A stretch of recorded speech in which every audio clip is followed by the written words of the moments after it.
Hello everyone, कैसे हैं आप लोग। उम्मीद है अच्छे से होंगे। तो चलिए हम लोग फिर से शुरू करते हैं।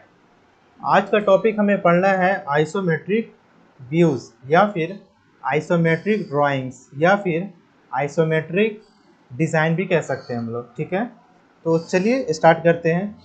सबसे पहले तो स्टार्ट ड्राइंग कर लेंगे, माउस पकड़ेंगे। चलिए देखते हैं। अभी पहले समझना है कि आइसोमेट्रिक डिज़ाइन होता क्या है। जैसे कि पहले इसको देखेंगे और एग्जाम्पल समझने की कोशिश करेंगे।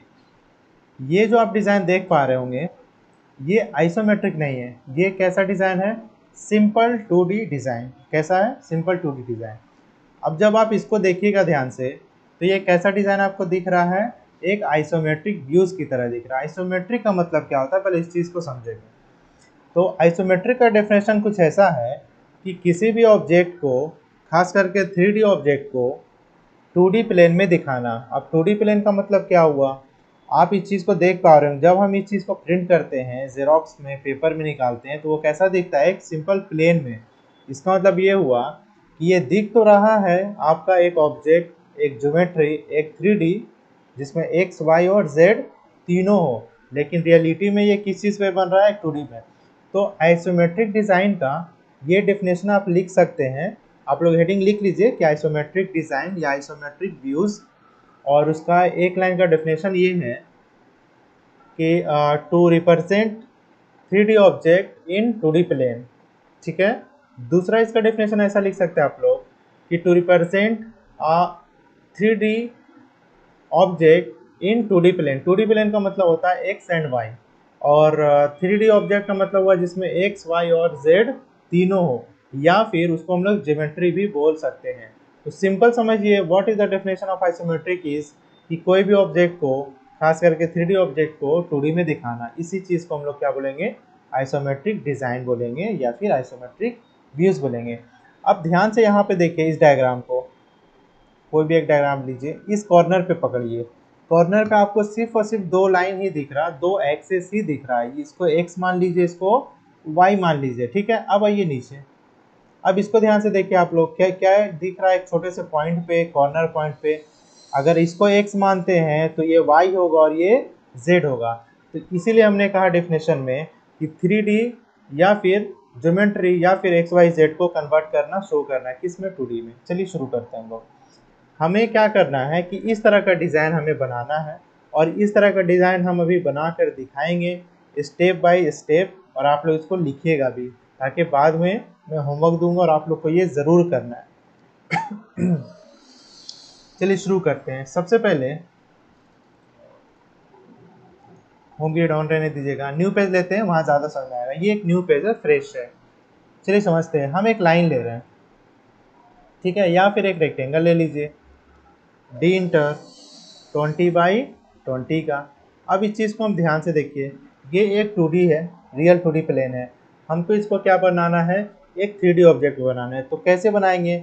सबसे पहले क्या करना होगा? स्टेप 1 में, स्टेप भी लिखिएगा। सबसे पहला स्टेप ये होता है कि हमको कन्वर्ट करना है। ये जो आप व्यू पोर्ट देख रहे हैं, या वर्किंग प्लेस भी कहा जाता है, या फिर पर्सपेक्टिव व्यू भी कहा जाता है।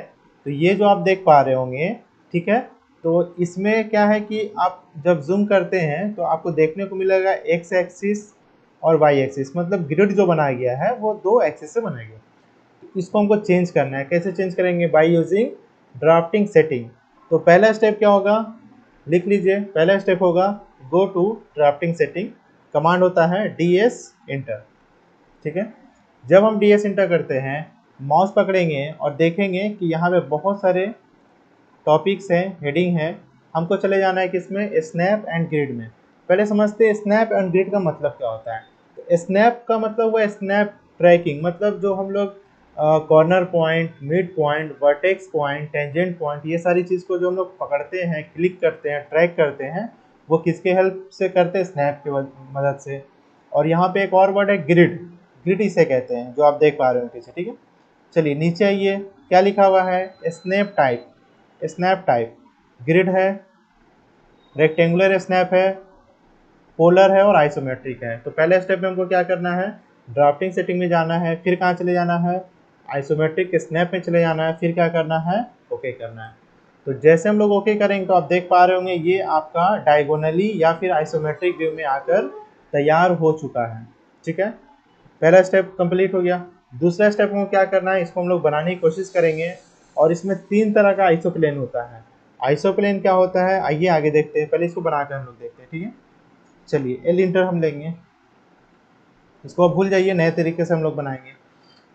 अच्छा, स्टेप 2 में आप लिखिए कि ऑर्थो मोड हमेशा ऑन होना चाहिए, F8 value will be always on. यहाँ पे आप लोग नोट करके लिख लीजिए कि ऑर्थो मोड हमेशा ऑन होना चाहिए। चलिए शुरू करते हैं। तो चलिए हम लोग पहले लेते हैं 20। माउस का डायरेक्शन को मूव करना बहुत ही ज़रूरी है एज पर डायग्राम, कि हम किस तरह का डायग्राम बनाने की कोशिश कर रहे हैं। एक काम करते हैं, हम वापस चलते हैं, इसी को हम लोग बना के देखते हैं, उससे क्या होगा ज़्यादा समझ में आएगा आपको। ठीक है, चलिए एल इंटर हमने किया, माउस पकड़ेंगे, 20 का डिस्टेंस। देखिए अभी क्या है कि इसको कहते हैं कर्सर, जो आप देख पा रहे होंगे ग्रीन और रेड में जो छोटा सा है क्रॉस हेयर साइज, उसको हम लोग कर्सर बोलते हैं। कर्सर का जो डायरेक्शन है हमको जाना है राइट की तरफ नीचे डाउनवर्ड, लेकिन ये जा नहीं रहा है। तो इसका मतलब ये नहीं कि हमको ऑर्थो मोड ऑफ करके ले जाना है, इट विल बी रॉन्ग। हमको क्या करना है, F5 को यूज़ करना है। ठीक है, F5 जैसे करेंगे तो आप आइसोप्लेन में देख सकते हैं क्या लिखा हुआ है, आइसोप्लेन लेफ्ट।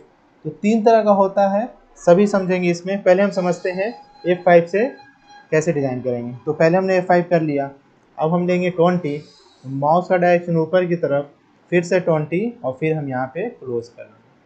अब लाइन लीजिए, फिर से ऊपर की तरफ जाएंगे तो देखिए फिर से ये नहीं जा रहा, सिर्फ कर्सर जा रहा है, लाइन नहीं जा रहा। तो हम फिर से F5 करेंगे। तो आइसोप्लेन या मैंने फिर से यहाँ चेंज कर दिया, पहले था आपका आइसोप्लेन लेफ्ट में, अब कहाँ चला गया जी, आइसोप्लेन टॉप में। ठीक है, तो F5 कर करके हमको चेक करना है। देखिए मैं बार बार क्लिक कर रहा हूँ, F5 ठीक है। तो यहाँ पे आप देख पा रहे हो कमांड लाइन में बहुत सारे आइसोप्लेन आ गए, लेकिन एक ही चीज़ रिपीट हो रहा है, आइसोप्लेन टॉप, राइट और लेफ्ट। ठीक है, तो चलिए इसको पहले हम लोग डिज़ाइन करते हैं। 20 इंटर क्लोज कीजिए, एल इंटर। देखिए फिर से नीचे नहीं जा रहा, क्या करेंगे हम, F5, 20 इंटर। देखिए एक डिज़ाइन बन के रेडी हो गया। काफ़ी इजी है, अगर स्टेप बाय स्टेप आप लोग समझते हैं तो ये सारी चीज़ इजी हो जाएंगी। ये हालांकि थोड़ा हार्ड दिख रहा होगा आप लोग को, लेकिन उतना भी हार्ड है नहीं, ये सब मैं बताऊंगा बनाकर। ठीक है, अच्छा एक और क्वेश्चन हो सकता है कि स्टूडेंट पूछ सकते हैं कि what is the use of this design, means isometric design.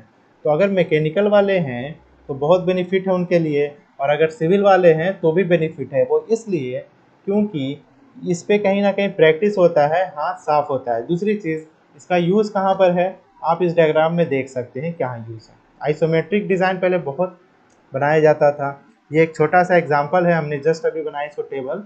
ऐसा आप लोग को ही बनाना है। ठीक है, एक डायमेंशन पकड़ लीजिए, 30 का, 40 का, 50 का, अपने मन से, और बनाने की कोशिश कीजिएगा। अभी नहीं, पहले इसको सीख लेते हैं, समझ लेते हैं। ठीक है, तो चलिए, हाँ अब यहाँ तक हो गया। अब हम लोग को क्या करना है, यहाँ पर एक सर्कल बनाना है, लेकिन रियलिटी में सर्कल ऐसा होता ही नहीं। देखिए जब हम सी एंटर करेंगे तो ये कैसा दिख रहा है। तो जाहिर सी बात है, आइसोमेट्रिक डिज़ाइन जब हम लोग पढ़ रहे हैं तो उसके लिए अलग से एक सर्कल होगा। तो जैसे आइसोप्लेन है ना, उसी तरीके से आइसो सर्कल भी होता है, तो उसका कमांड डिफरेंट है। उसका क्या कमांड है, देखिए स्टेप 2 में आप इस लोग इसको लिख सकते हैं, सॉरी स्टेप 3 में, कि यूज़ आइसोप्लेन। तो आइसोप्लेन का कमांड क्या होगा, ई एल इंटर आई इंटर। देखिए मैं करके दिखाता हूँ। ठीक है, ई एल इंटर, उसके बाद आई इंटर। आई का मतलब क्या हो गया, आइसो सर्कल। ठीक है, तो आई इंटर, तो ये एक साथ है। माउस पकड़ेंगे, क्लिक करेंगे, देखिए F5 करेंगे, ये चेंज होगा, दिख रहा ना, टॉप में लेफ्ट है, राइट है। ठीक है, तो इसका कमांड फिर से लिख लिए ब्रैकेट में। आइसो सर्कल का कमांड होता है ई एल इंटर आई इंटर, दोनों एक साथ काम करेगा। ठीक है, अब चलिए हमको क्या करना है, यहाँ पे एक सर्कल बनाना है, सॉरी आइसो सर्कल बनाना है सेंटर में। तो सेंटर तो दिख नहीं रहा है, तो हम क्या करेंगे भाई, तो लाइन लेंगे, सेंटर टू सेंटर एक लाइन लेंगे। आप डायगोनली भी ले सकते हैं, ठीक है, कोई बात नहीं है, आप कैसे भी बना सकते हैं। इसका सेंटर आप देख पा रहे होंगे, तो इसका सेंटर है, तो ये पूरे ऑब्जेक्ट का सेंटर होगा। अब लीजिए आइसो सर्कल, कमांड होगा ई एल इंटर आई इंटर, माउस पकड़ेंगे, क्लिक करेंगे, देखिए ये ऑलरेडी टॉप में, F5 कीजिए, ये सेट नहीं हो रहा। कमांड लाइन को पढ़िए, क्या कह रहा है, आइसोप्लेन राइट। फिर से F5 कीजिए, कमांड लाइन को पढ़िए, क्या कह रहा है, आइसोप्लेन लेफ्ट। फिर से F5, तो ये सेट हो रहा है। तो आप अपने मन से 5 ले लीजिए फिलहाल। अब इसको हम डिलीट कर देंगे, that was reference line only. अब देखिए इस तरह से बन गया। थोड़ा सा और काम बचा हुआ है इसमें, इसको सिलेक्शन करेंगे, कॉपी करेंगे, नीचे की तरफ आएंगे, नीचे नहीं आ रहा है F5 कर लेंगे। अपने मन से 2 3 4 कुछ भी ले सकते हैं। अब इसको हम ट्रिम करेंगे, ट्रिम हमने किया। अब आप इसको देख पा रहे होंगे, देखिए आप इसको सिंपल देख पा रहे होंगे कि विजुअलाइज हो रहा है 3D ऑब्जेक्ट। ठीक है, कलर डालना है, कलर के लिए हम लोग पहले ही पढ़ चुके हैं, हैचिंग है एंड ग्रेडियंट है। तो चलिए हम लोग ग्रेडियंट की तरफ चलते हैं। कमांड होगा GD इंटर, माउस पकड़ेंगे, कोई भी एक कलर ले लीजिए, ब्लैक एंड वाइट भी आप लोग ले सकते हैं। क्लिक क्लिक और क्लिक, देखिए बन गया आपका। ठीक है, तो बना सकते हैं। ठीक है, तो स्टेप याद रखना है कैसे काम होगा। F5 हमेशा ऑन रखना है। We use iso circle instead of circle, it is a combination of both ellipse and circle. ठीक है, तो ये भी इसी तरीके का है। तो आप कोशिश कीजिए इसको बनाने का।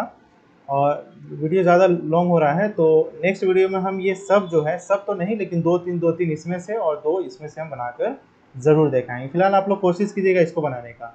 इसका स्क्रीनशॉट ले सकते हैं आप लोग। इसको बनाइएगा, इसको मत बनाइएगा, ये थोड़ा हार्ड है। इसको बनाइएगा, इसको बनाइएगा और इसे बनाइएगा। ठीक है, तो ये एक तरीके से आप लोग होमवर्क समझ सकते हैं। ओके, तो चलिए आज के लिए इतना ही, फिर मिलते हैं नेक्स्ट वीडियो।